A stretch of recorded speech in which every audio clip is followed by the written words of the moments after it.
Assalamualaikum warahmatullahi wabarakatuh. Bu Sarah. Waalaikumsalam.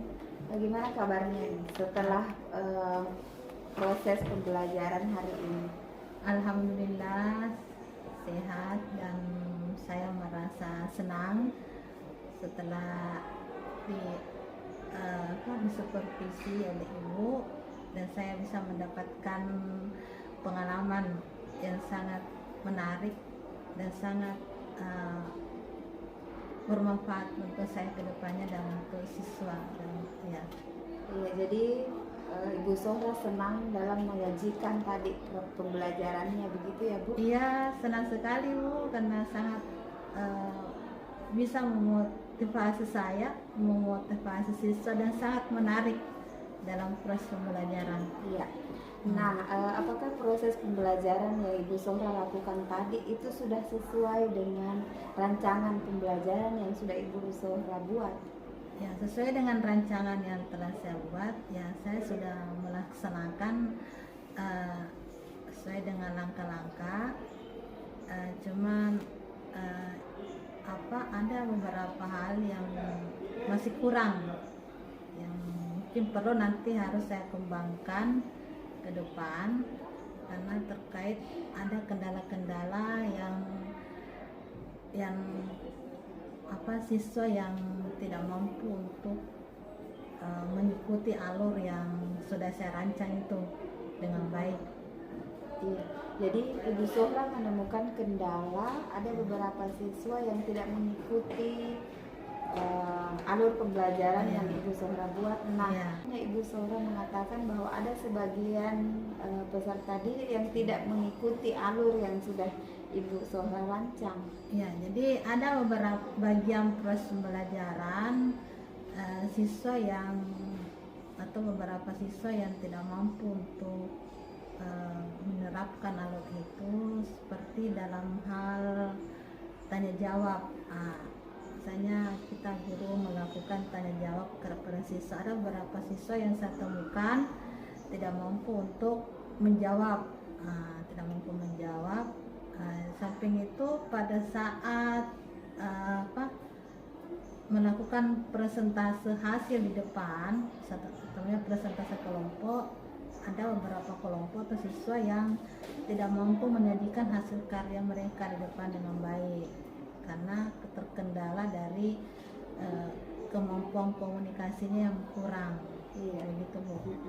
Jadi dari kesulitan-kesulitan yang ada Ibu Sohra dapatkan di dalam kelas, kira-kira apa yang menyebabkan sampai munculnya siswa yang seperti itu? Dari yang saya amati, siswa-siswa di kelas itu memiliki kekurangan kemampuan, misalnya kemampuan berbicaranya kurang karena dia mungkin merasa malu atau kepercayaan diri yang kurang, atau bisa juga karena kemampuan pemahaman materinya yang kurang, itu yang menjadi kendalanya. Ya. Nah, dari situ upaya apa yang kemudian Ibu Sohra akan lakukan untuk menanggulangi masalah yang tadi itu?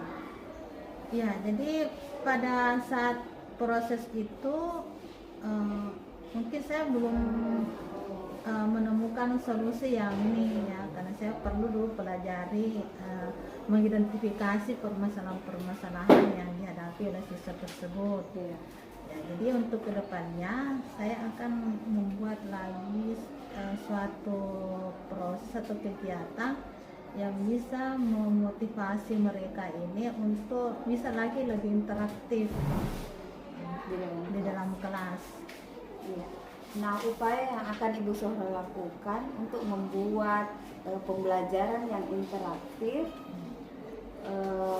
langkah-langkahnya seperti apa? Ya, jadi kedepannya nanti saya akan membuat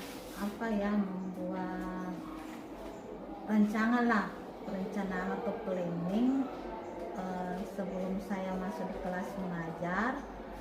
Saya akan membuat suatu instrumen untuk melakukan identifikasi kepada siswa yang memiliki kekurangan.